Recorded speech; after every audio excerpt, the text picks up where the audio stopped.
చెలి మనసే శివధనుసైనది తొలి చూపుల వశమైనది వలపు స్వయంవరమైనప్పుడు గెలువనిది ఏది ఒక బాణము ఒక భార్యన్నది శ్రీరాముని చిరయసమైనది శ్రీవారు వరమిస్తే సిరులన్నీ నావి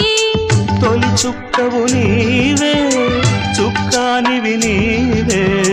తుదిదాకా నీవే మరు జన్మకు నీవే